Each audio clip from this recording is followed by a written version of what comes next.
So మీరు అడిగే question ఏంటంటే లాజికల్ థింకింగ్ అన్నది ఎలా వర్కౌట్ అవుతుంది రియల్ వరల్డ్ లో కదా.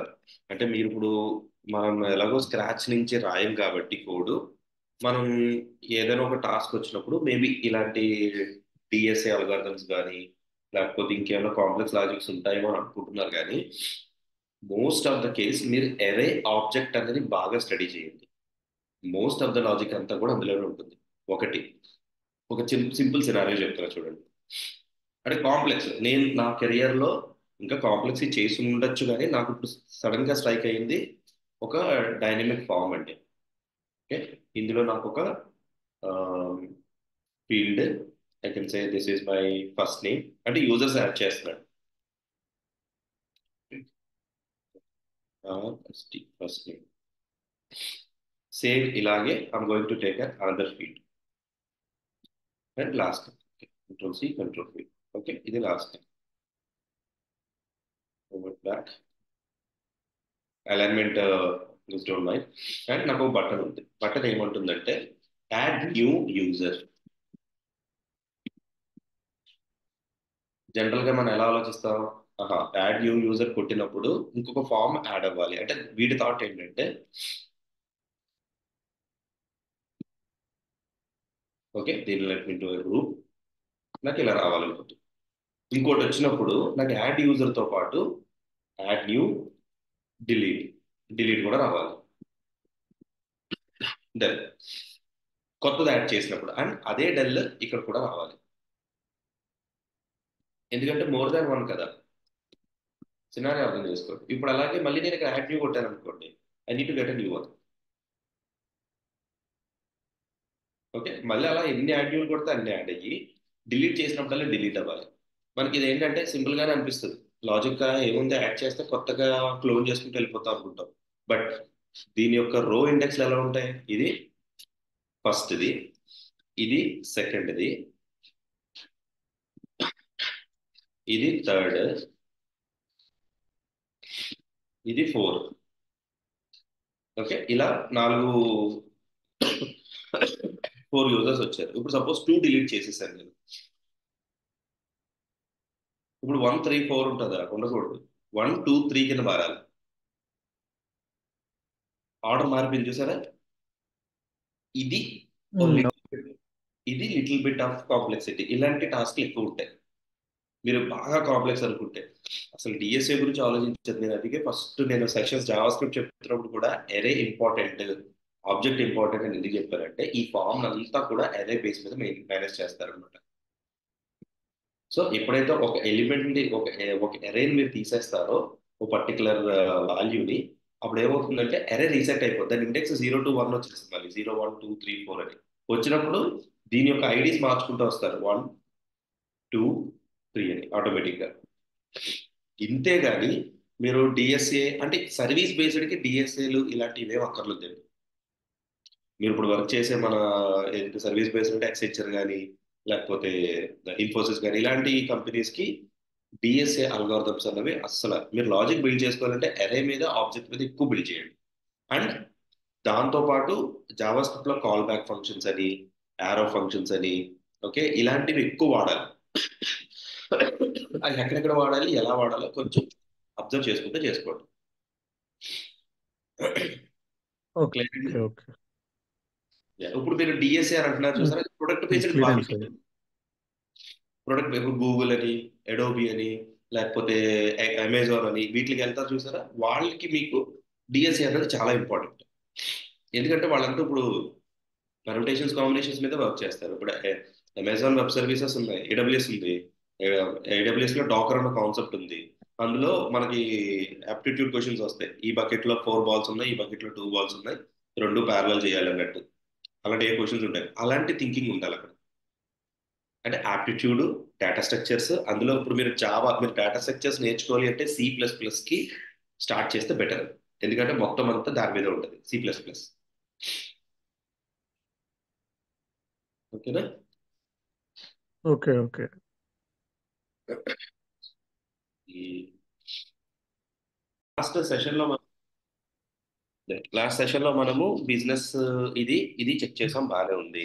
మరి సాయి ఇప్పుడు నేను బిజినెస్ పేజ్కి వెళ్ళాలి అంటే నేను యాప్ డాట్ జేఎస్లో నేను వెళ్ళి దాని యూఆర్ఎల్ మార్చుకుంటున్నాను, అంటే యాప్ డాట్ జేఎస్లో పర్టికులర్ కాంపోనెంట్ యాడ్ చేయడానికి చేస్తున్నాను కానీ నేను అనుకున్నట్టు చేయలేకపోతున్నాను కదా అని అడగచ్చు మీరు.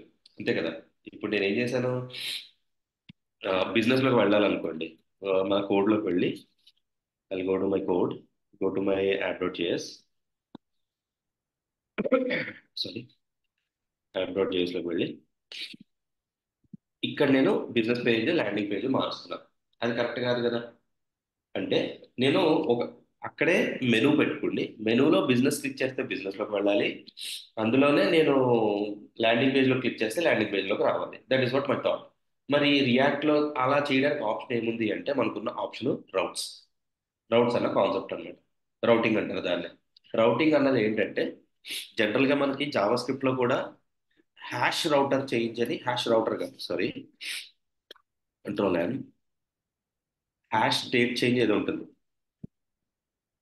ఓకే, ఈ కాన్సెప్ట్ యూజ్ చేసుకుంటే మనకి ఒక కాన్సెప్ట్ అయితే వచ్చింది. జావా స్క్రిప్ట్లోనే ఉంది ఇది. మీరు అదే అంటారు కదా, రియాక్ట్ రౌట్ని కూడా మీరు రియాక్ట్ని కంపైల్ చేసిన తర్వాత అది ఏమవుతుంది, అది జావా స్క్రిప్ట్లోకి మారుతుంది. కాబట్టి హ్యాష్ స్టేట్ చేంజ్ అని ఒక మెథడ్ ఉంటుంది. మీరు తర్వాత టైం కుదిరితే ఒకసారి చెక్ చేయండి. ఓకే, దీనివల్ల ఏమవుతుందంటే మీరు యూఆర్ఎల్లో హ్యాష్ టెస్ట్ అని ఉందనుకోండి, ఈ హ్యాష్ ఎప్పుడైతే మారుతుందో ఆటోమేటిక్గా ఆ ఈవెంట్ ట్రిగ్గర్ అయిపోద్ది అనమాట. ట్రిగ్గర్ అయినప్పుడు మన ఇష్టం వచ్చినట్టు చేయొచ్చు కదా. అలాగే అదే హ్యాష్ ప్రాపర్టీని బేస్ చేసుకుని మనకి రియాక్ట్లో రౌట్స్ అన్న కాన్సెప్ట్ క్రియేట్ అయింది. అసలు రౌట్స్ అన్న కాన్సెప్ట్ మెయిన్ బ్యాక్ ఉన్న థీమ్ ఏంటంటే RIA, rich internet application. Okay, rich internet application. Okay, rich internet application అనమాట. రిచ్ ఇంటర్నెట్ అప్లికేషన్ అంటే ఏంటంటే ఇప్పుడు ఓ పర్సన్, ఇప్పుడు మనమే ఉన్నాం, మనం బయటికి వెళ్ళాలంటే డ్రెస్సింగ్ ఎంత నీట్గా చేసుకుంటాం. మరి అంతే, అంటే మన పెర్ఫార్మెన్స్ కానీ, మన స్టైలింగ్ కానీ, మన యొక్క యాటిట్యూడ్ కానీ రిచ్నెస్ కనపడాలి. రైట్, అలాగే అప్లికేషన్స్లో కూడా ఆ రిచ్నెస్ కనపడాలి. ఇప్పుడు మీకు ప్లాట్ఫామ్ చూసుకుంటే ఈ కామర్స్ అనుకోండి, ఆ, ఏంటది, ఫ్లిప్కార్ట్ ఉంది, అమెజాన్ ఉంది, లేకపోతే ఏజియో ఉంది, లేకపోతే మైంత్రా ఉంది, ఇప్పుడు తక్కువ బడ్జెట్లో మీషో ఉంది. ఇలా చాలా ప్లాట్ఫామ్స్ ఉన్నాయి. సో అందులో మన applications only Flipkart, Amazon, Ajio ఇవే హైలైట్ అయ్యి వాటి మీద మనం పర్చేస్ చేస్తున్నాం. మరి చిన్న చిన్న అప్లికేషన్స్ వదిలేసాం ఎందుకని. వీడు రిచ్ ఇంటర్నెట్ అప్లికేషన్ అని ఒక కాన్సెప్ట్ పట్టుకుండి యూఐ కానీ, అంటే అంత రిచ్నెస్ ఇస్తాడు. ఇప్పుడు గూగుల్ ఉందండి, గూగుల్కి వెళ్ళి జస్ట్ ఏముంది మీకు ఇక్కడ, ఒక సింపుల్ పేజ్లో ఒక గూగుల్ లోగో, ఒక ఇన్పుట్ ఫీల్డ్, నాలుగు రెండు బటన్స్ లాంగ్ చేస్తారు. అంత రిచ్నెస్ ఉంటుంది మీకు, ఈజీ టు యాక్సెస్. ఇప్పుడు నేను ఇక్కడికి వచ్చాక సెర్చ్ కొట్టాలని సజెషన్స్ వస్తాయి. ఆర్ఏ,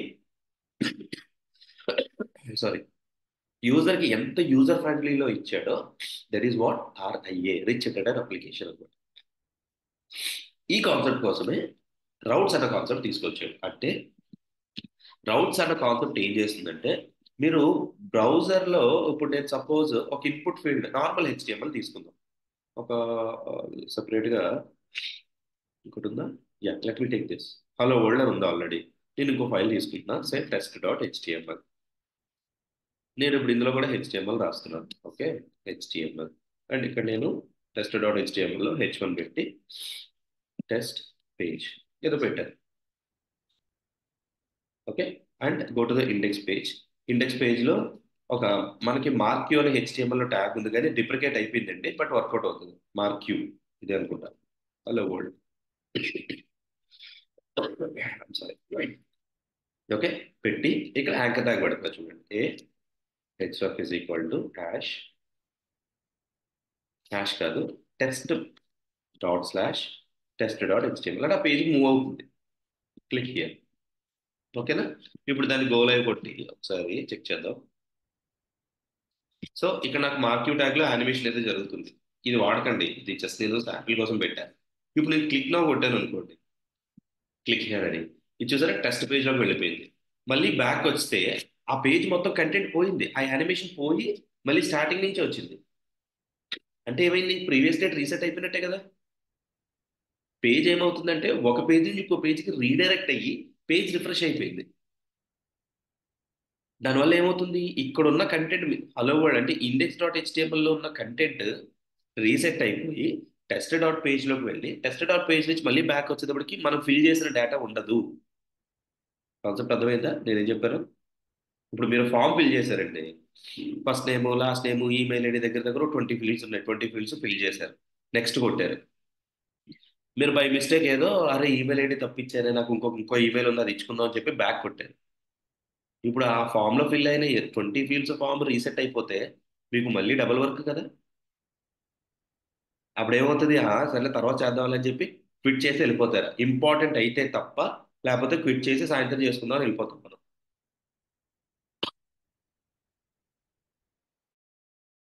అవునా?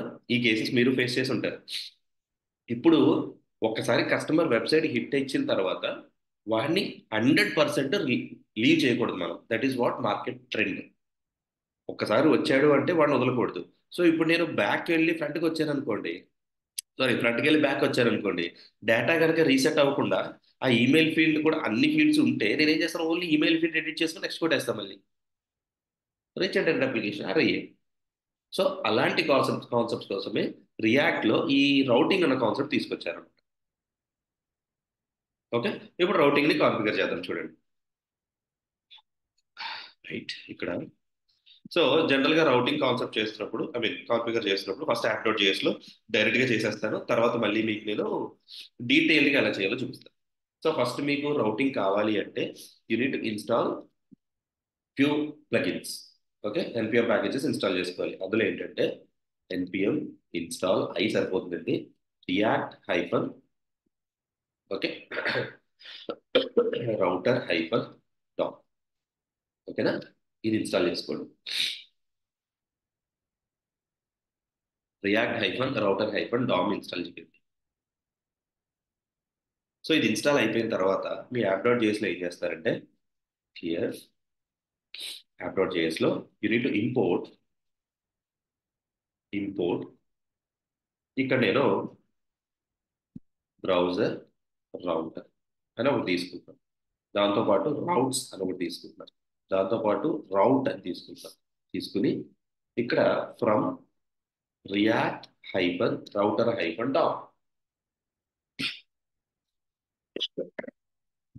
ఆ రియాక్ట్ రౌటర్ని నేను గెట్ చేసుకున్నాను. దాంట్లో బ్రౌజర్ రౌటరు రౌట్స్ రౌట్ అని 3 మెథడ్స్ ఉంటాయి. ఆ మెథడ్స్ తెచ్చుకోండి. మెథడ్స్ అంటే కాంపోనెంట్స్ అనుకోండి. Okay, this is a component. So ఈ రిటర్న్ స్టేట్మెంట్ని దీన్ని కూడా కామెంట్ చేసేసి రిటర్న్ బ్రౌజర్ రౌట్. ఓకే, బ్రౌజర్ రౌటర్ తీసుకుని అందులో రౌట్స్ తీసుకుంటున్నాను. నేను మళ్ళీ ఎక్స్ప్లెయిన్ చేస్తాను, డోంట్ వరీ. ఓకే, ఇందులో నేను మళ్ళీ రౌట్ అంటే మీరు ఏ యూఆర్ఎల్స్ అయితే రౌటర్లోకి పని చేయాలి అని అనుకుంటున్నారో అది ఖచ్చితంగా ఈ బ్రౌజర్ రౌటర్లోనే ఉండాలి. ఓకేనా, లేకపోతే అవ్వదన్నమాట. సో ఇప్పుడు ఈ రౌట్కి ఇలా కూడా రాయగలదు, ఇక్కడ యూఆర్ఎల్ కాన్ఫిగర్ చేసుకోవాలి. సో ఇక్కడ క్లోజ్ చేసేసుకోవాలి. ఇక్కడ ఏం చేస్తారంటే పాత్, ఏం పాత్, ల్యాండ్ అవుతున్నప్పుడు స్లాష్. ఇక నేను లోకల్ హోస్ట్ 3000 అనగానే ఈ పాత్రలోకి వెళ్తున్నాను. వెళ్ళినప్పుడు నాకు ఏం కాంపనెంట్ రావాలి, element is equal to set of component పెట్టండి. ఇక్కడ నాకు కావాల్సిన ల్యాండింగ్ పేజ్ కాంపనెంట్ ఇది తీసుకొచ్చి ఇది పెట్టండి, కాన్ఫిగర్ చేసుకుంటాం. ఇప్పుడు ఒకసారి రన్ చేద్దాం, ముందు అది వచ్చిందో లేదో చూద్దాం. ఎన్పిఎం స్టార్ట్, నేను స్టార్ట్ చేసుకున్నాను.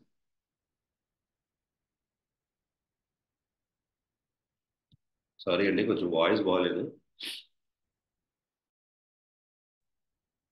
సో నేను స్టార్ట్ చేస్తే మీకు ఆ పేజ్ రీలోడ్ అయిపోయి నాకు ఇదే పేజ్ కనపడాలి ఫస్ట్ పాయింట్.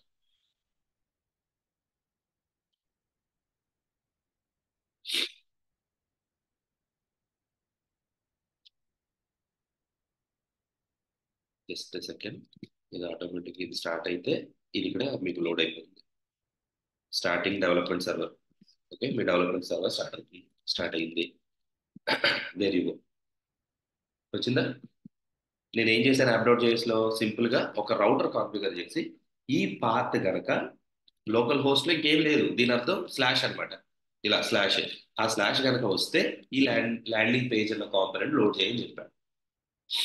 నెక్స్ట్ ఇప్పుడు ఇంకొక పాత్ తీసుకుంటాం. ఇప్పుడు ఏం చేస్తారంటే ఈ కాంపోనెంట్ పెట్టి బట్ పాత్ బిజినెస్ అని పెడతా. సేవ్ చేయండి. మీరు డైరెక్ట్గా రాదు, ఇది కాపీ చేసుకో, ఇక్కడికి వెళ్ళి రీలోడ్ చేయండి, అదే ఉంది. నేను ఇంకేం చేయకుండా స్లాష్ బిజినెస్ ఎంటర్ చేయండి. వచ్చిందా బిజినెస్ పేజ్?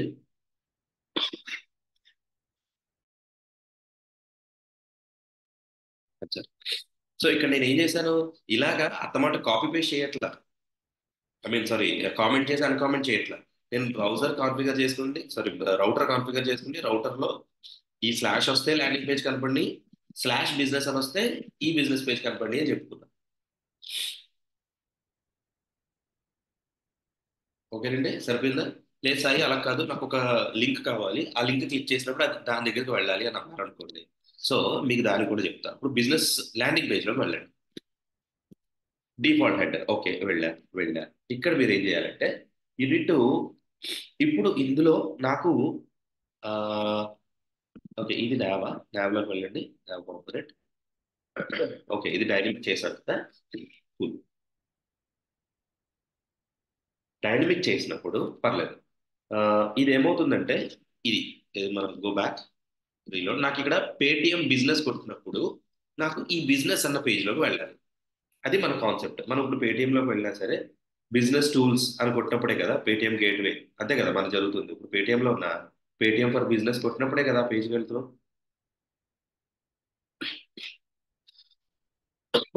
అవునా? బిజినెస్కి వెళ్ళినప్పుడే కదా జరుగుతుంది. సో ఇప్పుడు నాకు అందులో మన అప్లికేషన్లో నేను ఇంకా మెనూ చేయలేదు కాబట్టి పేటిఎం ఫర్ బిజినెస్ అని ప్రెస్ చేసినప్పుడు, క్లిక్ చేసినప్పుడు నాకు ఆ బిజినెస్ పేజ్కి వెళ్ళాలి. That is what my thought. So నాకు ఇక్కడ ఆల్రెడీ అరేలో ఉంది, అరేలో నాకు లిస్ట్ ఆఫ్ ఐటమ్స్ అయితే వస్తున్నాయి, అవునా? కొంచెం లాజిక్ రాస్తాను చూసుకోండి. మీకు అంతగా క్లారిటీ లేదు అంటే console dot log of item, item అని పెట్టి ఐటమ్ స్ట్రింగ్ లో పెట్టా. ఐటమ్ అనేది నేను ఇచ్చిన స్ట్రింగ్, ఈ ఐటమ్ అనేది అరేలో ఈచ్ వాల్యూ అనమాట. సో మీరు ఇక్కడ ఇన్స్పెక్ట్ లోకి వెళ్తే you can see the console. చూడండి, Paytm for consumer, Paytm for business, investors relationship, company, career, contact. So ఇందులో నాకు కావాల్సింది పేటిఎం ఫర్ బిజినెస్. ఇది కనుక నాకు ఈక్వల్ అయితే, ఓకేనా, నేను ఏం చేస్తానంటే ఫస్ట్ ఆఫ్ ఆల్ ఇందులోకి import link from React DOM నుంచి లింక్ అన్న కాంపోనెంట్ తెచ్చుకుని ఆ లింక్ ని డైరెక్ట్ గా ఎల్ఐలో లింక్ అని పెట్టి ఈ లింక్ ని ఈ ఎక్స్ప్రెషన్ లో పెడతా. లింక్ క్రియేట్ అయిపోయింది. ఎక్కడికి వెళ్ళాలి? To is equal to colon. ఇప్పుడు మనం యాప్ డాట్ జేస్ లో దానికి పాత ఏమి ఇచ్చాం? బిజినెస్ కదా. ఈ బిజినెస్ క్లిక్ చేస్తే ఈ టు ఎక్కడికి వెళ్ళాలి అంటే స్లాష్ బిజినెస్ వెళ్ళు అని చెప్తున్నా. ఇప్పుడు నేను కామన్ గా రాసేసాను, ఓకే. ఏంటిది లింక్ వాడాం కదా, క్యాపిటల్ ఉంటుంది, ఓకే, క్యాపిటల్ ఉంటుంది. లింక్ లింక్ అన్నది ఎప్పుడైతే క్యాపిటల్ పెట్టారంటే ఈ రియాక్ట్ రౌటర్ డామ్ లో ఉన్న లింక్ వాడుకున్నాను. వాడుకుంటే నాకు ఇక్కడ అన్నిటికీ అండర్ స్కోర్ వచ్చేసింది, అన్నిటికీ వచ్చేసింది ఆ బిజినెస్ అన్నది. సో నేను ఏది క్లిక్ చేసినా బిజినెస్కి వెళ్ళిపోద్ది. చూసారా, ఫస్ట్ క్లిక్ చేయగానే బిజినెస్ మారింది, బిజినెస్ లోగో కనబడుతుంది. ఆహా, నాకు అలా వద్దు, ఓన్లీ ఫర్ పేటిఎం బిజినెస్ మాత్రమే రావాలన్నారు అనుకోండి, ఇక్కడ కండిషన్ రాసుకోండి, ఓకేనా. అది ఎలా రాస్తామంటే చూడండి, లాస్ట్ టైం నేను ఒకటి చెప్పాను ఇలాంటి ఎవరు అడిగారు, టెర్నరీ ఆపరేటర్తో కండిషన్ రాస్తున్నాం కానీ మనం టెర్నరీ ఆపరేటర్ కాదు, మనం మామూలుగా దీనిలా చేసుకోవాలి అనుకుంటే కండిషన్ రాయాల్సి వస్తే ఎలా సాయి అని అడిగాం, మనం డిస్కస్ చేసుకున్నాం, right? So okay, template is equal to, okay, ఇలా చేసుకోవచ్చు. లేదా ఈ టెంప్లెట్ మీరు ఏం చేస్తారంటే ఓపెన్ చేద్దాం,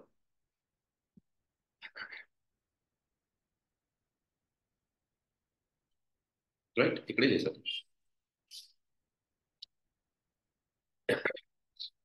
ఇది కూడా వేరే ఫంక్షన్ తీసుకోండి, అంటే ప్రతి లూప్ లోని జరుగుతుంది. సరే, ఫస్ట్ అయితే రాసేయండి, తర్వాత చూద్దాం. సో టెంప్లెట్ అన్న దాంట్లోకి వస్తే టెంప్లెట్ లో నేను ఏం చేస్తాను, ఈ ఐటమ్ వస్తుంది కదా. If item is equal to దేనికి? పేటిఎం బిజినెస్ అయితే, అంతే కదా, పేటిఎం ఫర్ బిజినెస్ అయితే return link with else return normal LI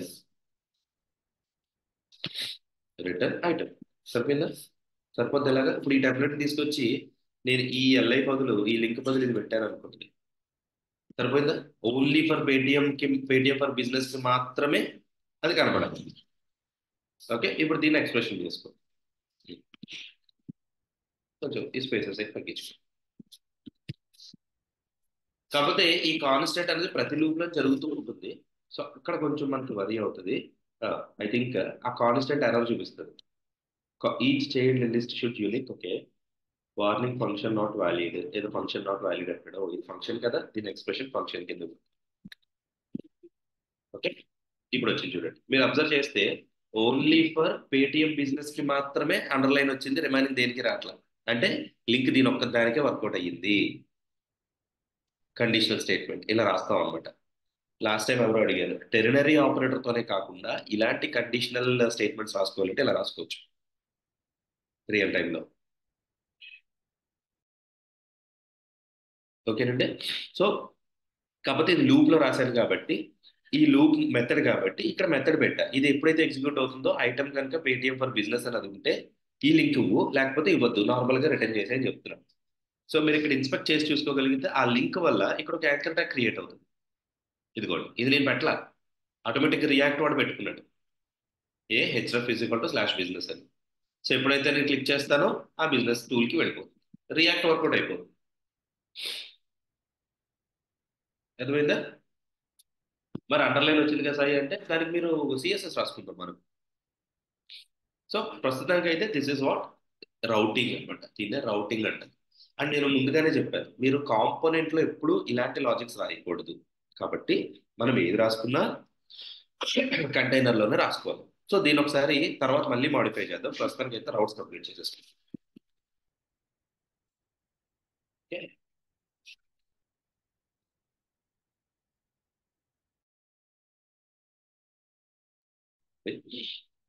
right. So మళ్ళీ ఒకసారి యాడ్ అవుట్ చేస్తానంటే మీకు మీకు అర్థమైందా రౌట్స్ నేను ఎలా రాస్తాను? ఇప్పుడు ఈ 2 లైన్స్ తీసేస్తాను. ఎన్ని క్వశ్చన్స్ అండి ఈ రౌట్స్ ఇప్పుడు వరకు మనం డిస్కస్ చేసిన రౌట్స్ గురించి? మెయిన్గా మనము రౌటింగ్ లో 3 కాంపోనెంట్స్ తెచ్చుకున్నాం. ఫస్ట్ రౌట్ వర్క్ అవ్వాలంటే మనం చేయాల్సింది రియాక్ట్ హైఫన్ రౌట్ హైఫన్ డౌన్ ని ఇన్స్టాల్ చేసుకోండి. ఇన్స్టాల్ చేసుకోవడం వల్ల అంటే ఎలా ఇన్స్టాల్ చేసుకోవాలి అంటే ఎన్పిఎం ఇన్స్టాల్, ఎన్పిఎం ఐ అనండి లేదా ఇన్స్టాల్ అనండి, ఏదైనా పర్లేదు పెట్టి react hyphen router hyphen down ఇలా పెట్టుకోవాలి. ఓకే, 1 మినిట్ అంటే కాల్ వస్తుంది.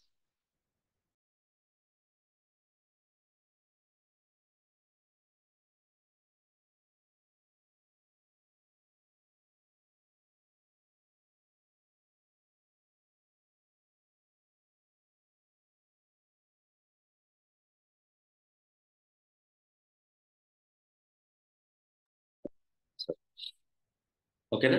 సో ఇది డెవలప్మెంట్ కి డిపెండెన్సీ కాదు, ఇది నాకు ప్రొడక్షన్ లో కూడా కావాలి. అందుకే నేను ఎండ్ లో నేను ఏ ఎక్స్టెన్షన్ పెట్టాల. ఇది నాకు రియాక్ట్ మన ప్యాకేజ్ డాట్ జేసన్ లో ఎక్కడ ఉంటుందంటే డెవ్ సర్వర్ లో ఉంటుంది. డెవలప్మెంట్ కాదు, సారీ, నార్మల్ డిపెండెన్సీస్ లో ఉంటుంది. చూడండి, డిపెండెన్సీస్ లో మీరు చూస్తే react hyper router hyper top. ఎందుకంటే ఇది ప్రొడక్షన్ కూడా కావాలి నాకు. మీరు ఓన్లీ డెవలప్మెంట్ కే కావాలి అనుకుంటే ఈ చివర మీరు హైఫన్ హైఫన్ డామ్ పెడతాం. నాట్ డామ్, సారీ, ఏదంటే హైఫన్ హైఫన్ సేవ్ అన్నారు. npm install react hyphen router hyphen dom hyphen hyphen save. ఇప్పుడు డెవ్ డిపెండెన్సీ కావాలన్నప్పుడు నాకు ఇది డెవ్ డిపెండెన్సీ, నాకు ఇది డిపెండెన్సీ, నాకు ప్రొడక్షన్ లో కూడా ఈ ప్యాకేజ్ కావాలి కాబట్టి ఇది పెట్టండి. Sorry, hyphen hyphen save hyphen dev పెట్టాలి. ఇది పెడితే మళ్ళీ డిపెండెన్సీస్ లోనే సేవ్ అవుతుంది. ఇది పెడితే డెవ్ అని డెవ్ డిపెండెన్సీస్ లో సేవ్ అవుతుంది. ఓకేనా? ఇక్కడ ఇన్స్టాల్ బదులు ఐఆర్ కూడా పెట్టుకోవచ్చు, గుర్తుపెట్టుకోండి. ఇది ప్యాకేజ్. సో ఈ ప్యాకేజ్ లో నాకు బ్రౌజర్ రౌటర్, రౌటర్ అని three three ways of three methods ఉన్నాయి. ఐ కెన్ సే 3 కాంపోనెంట్స్ అవి తెచ్చుకోండి.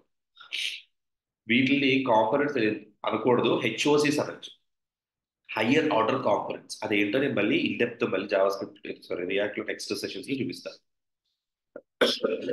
సో ఈ హెచ్ఓసిని తీసుకొచ్చి ఇక్కడ పెట్టుకుని దాంట్లో మళ్ళీ రౌట్స్ పెట్టుకుని దాంట్లో రౌట్ మీకు ఏ కాంపనెంట్ అయితే రౌట్ అవ్వాలనుకుంటున్నామో ఆ కాంపనెంట్. ఓకే. అలాగే బిజినెస్ ల్యాండింగ్ పేజ్కి చేసుకుంటాం. Path important. స్లాష్ అయితే ల్యాండింగ్ పేజ్, స్లాష్ బిజినెస్ అయితే బిజినెస్ ల్యాండింగ్ పేజ్. ఓకేనా? ఇలా చేసుకోవాలి. సార్ రియల్ టైంలో కూడా ఇలాగే చేస్తామా, లేదంటే దీనికి ఏమైనా చేంజ్ ఉంటుందా? ఓకే, అని ఒక క్వశ్చన్ ఉండొచ్చు మీకు మైండ్లో. సో రియల్ టైంలో కూడా ఇలాగే ఉంటుంది, కానీ ఇక్కడ రాసే ఈ బ్రౌజర్ రౌటర్, ఈ రౌటర్స్ ఉన్నాయి చూసారా, ఇవి మనం ఇలా రాలేము. డైనమిక్ వే. నేను లాస్ట్ సెషన్లో కూడా ప్రతి సెషన్లో చెప్తున్నాను, డైనమిక్ నేచర్. రేపు పొద్దున నేను ఎక్కడో ఒక చిన్న కాన్ఫిగర్ చేస్తాను, నాకు ఆటోమేటిక్గా రౌటర్ యాడ్ అయిపోలే, మరి దాన్ని ఎలా చేస్తాం? ఇంపార్టెంట్ కదా, అదే ఇంపార్టెంట్ కదా మనకి యాజ్ ఎ ఎక్స్పీరియన్స్.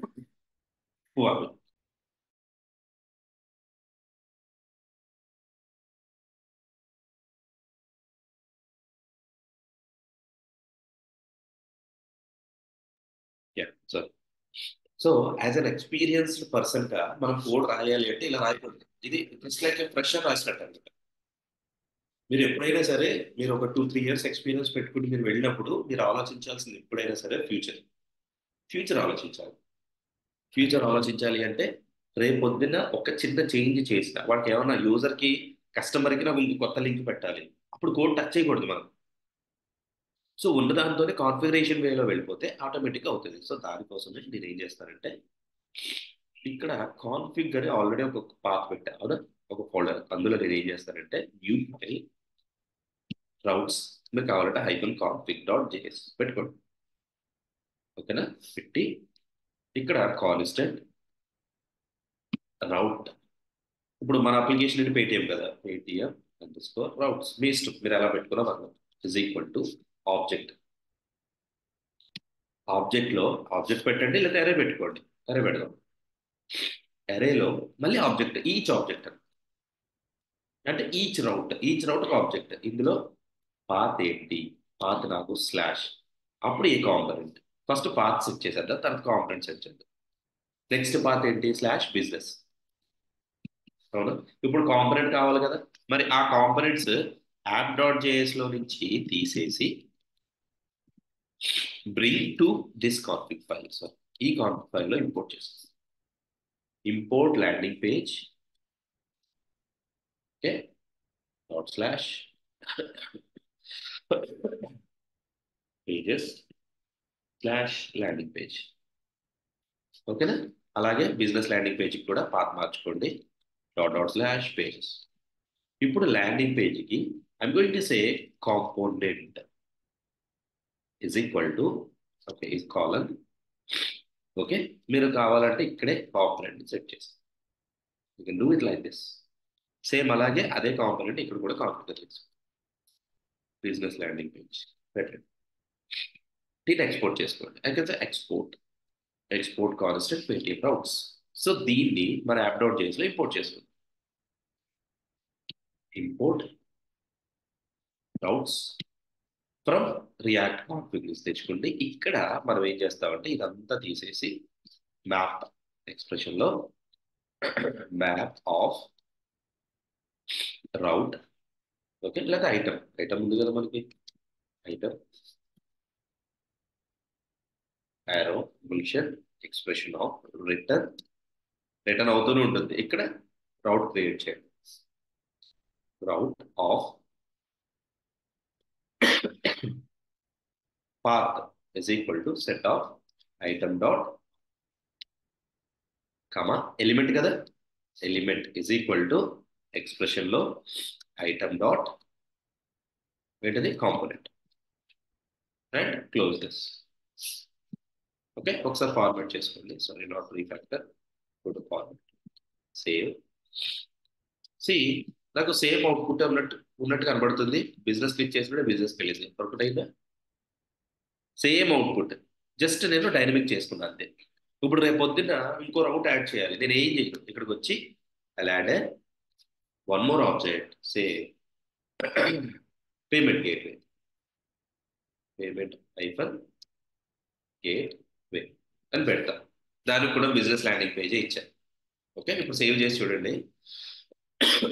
సారీ, నాకు పేమెంట్ గేట్వే లేదు కాబట్టి, అంటే ఆ కాంపొనెంట్ ఎక్కడ రీచ్ అవ్వట్లేదు ఆ పాత్. లేకపోతే ఏం చేద్దాం, ల్యాండింగ్ పేజే పెట్టుకో. Now, ఇప్పుడు ఈ పాత్ కనుక నేను మీకు ఎక్కడ లింక్ పెట్టలేదు, ఈ పాత్ కనుక సేవ్ చేసుకుంటే ఇక్కడ స్లాష్ పెట్టి ఆ పాత్ పెట్టి పేమెంట్ గేట్వే అని ఎంటర్ కొట్టి నాకు అదే పేజ్ వస్తుంది. అర్థమైందా? ఇప్పుడు error pages, Sai error pages ఎలా వస్తాయి? గుడ్ ఐడియా, నాకు మంచి ఐడియా వచ్చింది. ఇప్పుడు కొత్త పేజ్ క్రియేట్ చేస్తా. For now error page, new file, error, error dot hyper page dot JS. ఓకేనా? ఇందులో మనకు తెలిసిందే కదా, constant error page is equal to return page లేదా 404 ఎర్రర్, ఏదో ఏ ఎర్రర్, అది దానికి కూడా కండిషన్స్ రాసుకోవాలి. ఏ టైప్ ఆఫ్ ఎర్రర్ చూపించాలో దాన్ని మళ్ళీ మనకి కస్టమర్ చెప్తాడు, మన క్లయింట్ చెప్తే దాన్ని బట్టి రాస్తాం ఇక్కడ. సో 404 ఎక్స్ప్రెషన్ లో 404 పేజ్ నాట్ ఫౌండ్ అంట. లేకపోతే 404 404 పేజ్ నాట్ ఫౌండ్. ఓకేనా? ఇలా పెట్టాను ఎర్రర్ పేజ్. దీన్ని ఎక్స్పోర్ట్ చేసుకుంటాం. ఎక్స్పోర్ట్ డిఫాల్ట్,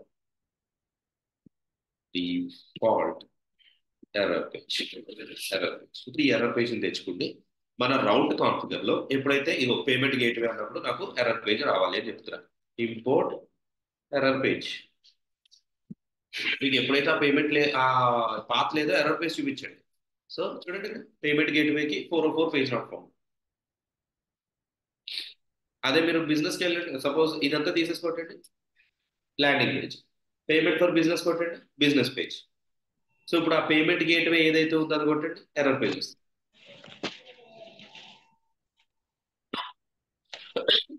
అర్థమైందా? కాన్ఫిగర్ నేను ఏం చేయట్లా ఈసారి. నేను కోడ్ ఎలా రాసుకున్నానంటే డైనమిక్ నేచర్. రేపు పొద్దున్న కస్టమర్ ఏదో కొత్త కాంపోనెంట్ కొత్త పేజ్ కావాలన్నాడు, ఇప్పుడు పేజ్ క్రియేట్ చేసి రౌటర్లో యాడ్ చేయండి, అయిపోయింది. ఇదే రియల్ టైంలో ఇలాంటి కాన్ఫిగర్ చేసుకుంటూ ఉంటాను. ఇంకంతా కాన్ఫిగ్ బేస్ మీద వెళ్తుంది అనమాట. ఓకే, మొత్తం అంతా కూడా కాన్ఫిగర్ పేజ్ మీద వెళ్తుంది. సార్ ఇంకొకటి, ఇప్పుడు ఎర్రర్ పేజ్ లో ఇక్కడ 404 పేజ్ నాట్ ఫౌండ్ అని అన్నావు కదా సాయి, ఇది మరి నువ్వు హార్డ్ కోడ్ చేసావు కదా. Okay, I agree. ఎందుకంటే నేను చెప్దాం అనుకున్నదే, మరి ఇది రియల్ టైంలో ఎలా రాస్తారు? ఇదే ఎర్రర్ మెసేజ్ నేను మల్టిపుల్ ప్లేసెస్ లో వాడి ఉండొచ్చు. అప్పుడు కూడా ఈ కాన్ఫిగరేషన్స్ లోకి వెళ్ళి కాన్స్టెంట్స్ అని డిఫైన్ చేసుకోండి. Where is my configs, new file, say constants. Constant కాదు, కాన్స్టెంట్స్ డాట్ జేఎస్. ఇక్కడ export error underscore 404 is equal to, sorry, export constant. మనం కూడా ఎర్రర్ పేజ్ లో ఏదైతే రాస్తున్నామో దాన్ని కట్ చేసుకో, కటింగ్ ఇక్కడ స్ట్రింగ్ లో ఇది పెట్టు. ఓకేనా? అండ్ ఇంకా ఇంకా కొంతమంది ఏం చేస్తారంటే ఎక్స్పోర్ట్ కాన్స్టెంట్ ఎర్రర్ ఇలా రాస్తారు, ERROR underscore code. Okay, underscore 404. లేదా కొంతమంది నాట్ ఫౌండ్ నేమింగ్స్ వాళ్ళ ఇష్టం, రాసే వాడిని బట్టి ఉంటుంది, ఇలా పెడతారు. అది 404 కోడ్. సో ఇక్కడ మీరు వచ్చి error underscore message underscore not found, ఏదో నేనైతే ఎన్ఎఫ్ఎల్ పెట్టా నాట్ ఫౌండ్ అని, అప్పుడు ఇది తీసేస్తా. ఇప్పుడు మనం అజాక్స్ కాల్, నేను నెక్స్ట్ అజాక్స్ కాల్ చెప్తా, ప్రస్తుతానికి అయితే ఇదే చెప్తున్నాను కాబట్టి. ఎర్రర్ పేజ్లోకి వెళ్ళి ఇక్కడ నేను రెండు ఇంపోర్ట్ చేస్తా. ఒకటి ఎర్రర్ కోడ్ ఫ్రమ్ కాన్స్టెంట్, చూడండి ఎర్రర్ 404 కామా ఎర్రర్ అండర్స్కోర్ ఏంటిది ఎంఎల్స్. ఈ రెండు కాన్స్టెంట్స్ తెచ్చుకున్నాం. ఇక్కడ మీరు ఎక్స్ప్రెషన్ లో 404 colon use this, sorry, expression లో గివ్ ఎ కాలన్, ఇది స్ట్రింగ్ కదా, బయట నుంచి ఇది ఒకటి. సి సి రేపు పొద్దున్న ఎర్రర్ కోడ్ మార్చాలి, నాకు 404 లేదా ఎర్రర్ మెసేజ్ మార్చాలి. సో మీరు సింపుల్గా ఈ కాన్స్టెంట్స్లోకి వెళ్ళి పేజ్ నాట్ ఫౌండ్ ప్రొవైడ్ చేసిన పేటీ ఇలా కొత్తగా యాడ్ చేశారు, సేవ్ చేయండి, ఆటోమేటిక్గా రిఫ్లెక్ట్ అవుతుంది. Dynamic nature. మీరు లేబుల్స్ కూడా డైనమిక్ గానే చేయాలి. ఒక్క చోట చేంజ్ చేస్తే మొత్తం ఎక్కడైతే ఆ ప్లేసెస్ వాడుకున్నామో ఆ ప్లేసెస్ అన్నిటిలోని ఆ డేటా అనేది అనేది మెసేజ్ అనేది మారిపోదు. కాన్ఫిగరేషన్స్ అంటే మీ అప్లికేషన్ మొత్తము దేని మీద డిపెండ్ అయి ఉంటుంది, ఈ కాన్ఫిగ్స్ అన్న ఫోల్డర్ మీద డిపెండ్ అయి ఉంటుంది. కొత్త రౌట్ యాడ్ చేయాలా, రౌట్ కాన్ఫిగర్ యాక్సెస్ చేయండి. కొత్త లింక్ యాడ్ చేయాలా, నావిగేషన్ లింక్స్ లో చేయండి. కొత్త వేరియబుల్ యాడ్ చేయాలా, అదే టెక్స్ట్ యాడ్ చేయాలా, కాన్స్టెంట్స్ లో యాడ్ చేయాలి. ఓకేనా? సరే, బాగుంది సాయి. మరి ఇలా దీనివల్ల ఇంతే అడ్వాంటేజ్, ఒక ప్లేస్ లో చేంజెస్ చేస్తే ఒక ప్లేస్ లో అంటే అన్ని ప్లేసెస్ లో చేంజెస్ అవడమేనా అంటే దీనివల్ల ఇంకో అడ్వాంటేజ్ ఉంది. ఏంటనుకుంటారు? ఆలోచించండి, మీరు వినే ఉంటారు ఈ మాట. Page not found Paytm. US వాడికి, యూకే వాడికి, ఇండియా వాడికి ఇంగ్లీష్ ఓకే, మరి దుబాయ్ వాడికి దుబాయ్ లాంగ్వేజ్ రావాలి కదా. ఇండియాలో హిందీ చదివేవాడు ఉంటాడు, మరి హిందీ లాంగ్వేజ్ రావాలి కదా. ఇప్పుడు మీరు గూగుల్ ట్రాన్స్లేట్లోకి వెళ్తున్నారు, ఎలా చేస్తాడు అనుకుంటారు వారు? ఇప్పుడు సపోజ్ ఇక్కడ నేను తెలుగు పెడతా, మొత్తం పేజ్ అంతా తెలుగులోకి వస్తుంది చూడండి. ఎందుకు ఎలా వస్తుంది అనుకుంటారు? ఇప్పుడు నేను హిందీ పెడతా, తమిళ్ పెడతా, ఆ పేజ్లోకి మారిపోతుంది, ట్రాన్స్లేట్ అయిపోతుంది. నేను అదృష్టశాలి, చూసారా, కొన్ని వర్డ్స్ అటు మార్చేశారు, తెలుగులోకి వచ్చినాయి. ఎలా వచ్చినాయి అనుకుంటారు? Because of internationalisation. I-18 standard అనమాట, దాన్నే I-18 అంటారు. ఇంటర్నేషనలైజేషన్ 18. ఓకే,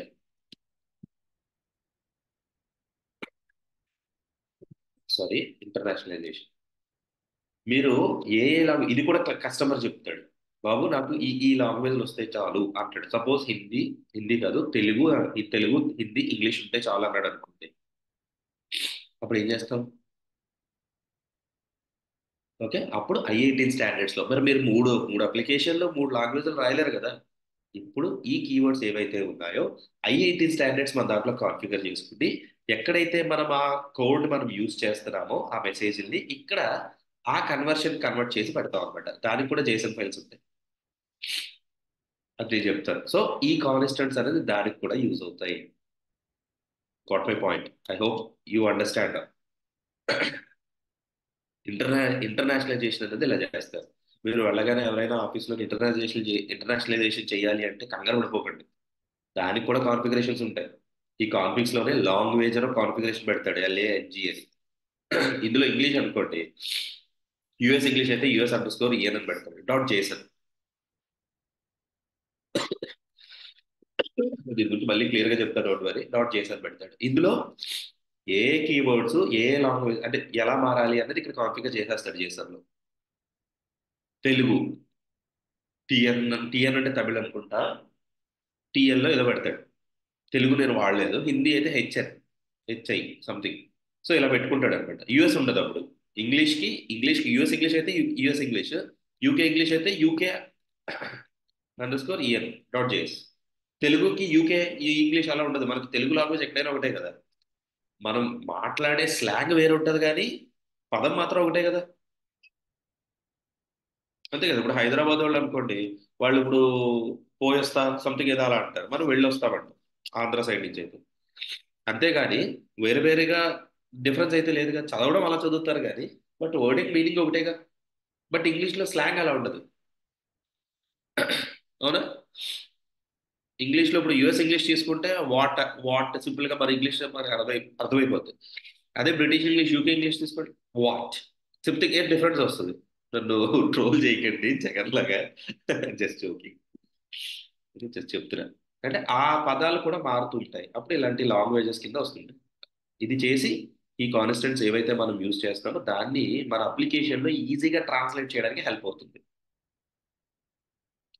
ఓకేనా? దాని గురించి కూడా నేను చెప్తాను, డోంట్ వరీ. ఫైనల్ గా మనం అప్లికేషన్ అంతా అయిపోయిన తర్వాత if I have time for this react, నేను డెఫినెట్ గా ఈ పార్ట్ యాడ్ చేస్తాను. మీరు దాని గురించి వరీ అవ్వద్దు. ఓకే అండి. Any questions? నేను